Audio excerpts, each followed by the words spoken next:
What's up, everybody? I'm Jack Slater, aka the Comic Outlaw, yeah, and we're going back to the age of Apocalypse. Amazing X-Men, issue 2. Yes, Abyss has played his hand, and he wants something from the X-Men.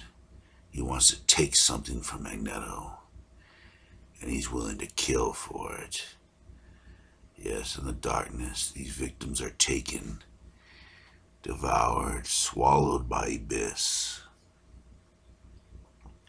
for he feeds on their fear, their lack of hope, their suffering, as he holds a child hostage, ready to sacrifice him to get what he wants, to get what he needs.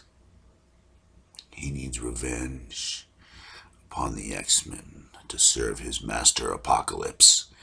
Furthermore, the X-Men are trying to help the humans leave for Europe with the Sentinels, but they have a problem. Apocalypse's men have used their scanners and taken over the Sentinels. So now the X-Men have an enemy at two fronts while still trying to save the humans. Plus, this creature beckons them. More to the point, it beckons Quicksilver. As he goes for one of the people, he sees his sister, stunned. But as she pulls a knife, getting ready to stab him, Dazzler shoots this shapeshifter with her finger. As the Sentinel begins to attacking the X-Men.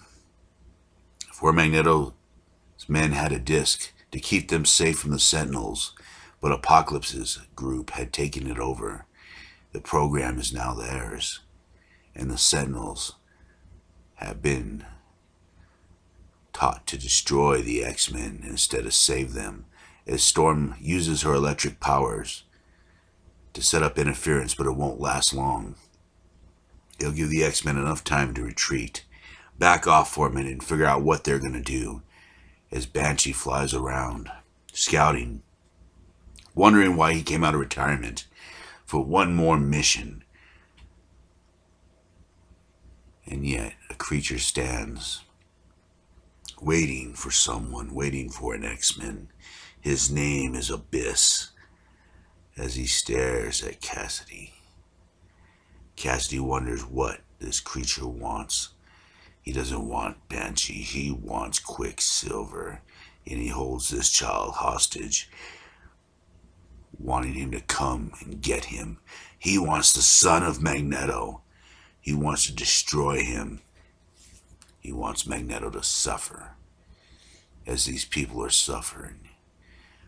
Being in the abyss for only a moment can cause extreme pain, fear, death.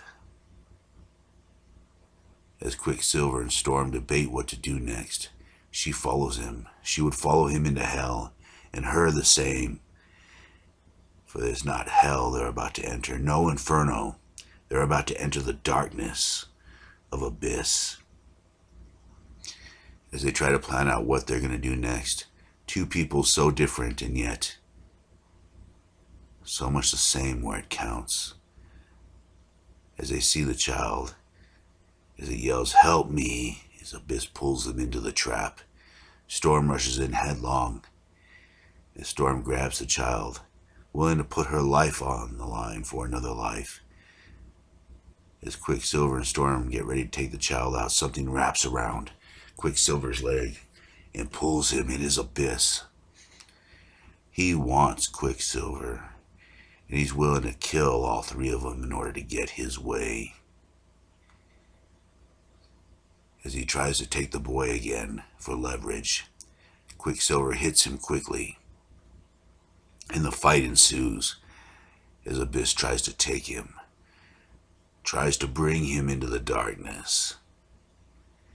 This horseman of Apocalypse will not be stopped so easily, but yet he disappears, vanishes, without a trace. Storm and Quicksilver do not think they beat him so easily, that this was just a test.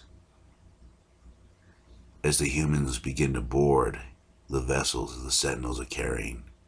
As they lead the boy out, they may have found a sense of hope in this war as the Sentinels begin to carry them off. Dazzler tells them they chased off the rest of Apocalypse's men, and they used her powers in order to switch everything back as the Sentinels begin to take the survivors to Europe. Miles away from Apocalypse, and speaking of Apocalypse, in his fortress, there's someone being tortured, someone that spoke with Gambit, as Shaw begins to wring information out of her. But Apocalypse grows weary. He knows where Magneto's been, and the home of his friend, his dead friend Xavier, and now it's finally come down to it. We'll see who the strongest, and we'll see who will survive. And now we go to XFactor. And this moment is the moment where Scott chooses. This is the moment where he decides what side he's on. In Sinister's pins, the brains of psychics have been taken out. They're plugged into a machine used to subdue the prisoners, to take away their will, their freedom, their ability to fight. As a girl in green hair sees a vision of Magneto, a man that she thinks is her father. She desperately reaches out for the vision, pleading, begging to be saved, to be helped. But the vision walks away as she's left in the slave pens crying. And where all others are subdued, she still stands. She still has power. As Cyclops and Havoc begin to discuss what they're going to do about Sinister's betrayal, they go to see Apocalypse. Apocalypse is not worried about Sinister or his plans. Apocalypse has lived centuries, and he will crush him like he's crushed everyone else. But in his rage, he has a respect for Cyclops and says that he has potential to be a horseman, for he stands his ground. Havoc speaks up for himself, but he is too late. And as Havoc's jealousy grows of Scott Summers, for he wants to be a horseman, he wants that position. And yet Cyclops seems to take everything from him, everything that he's wanted. But Havoc will take it no longer. As they begin to go over the footage from the slaves escaping, they realize that there was another slave up. Another slave that was able to fight the psychic torture of those brains.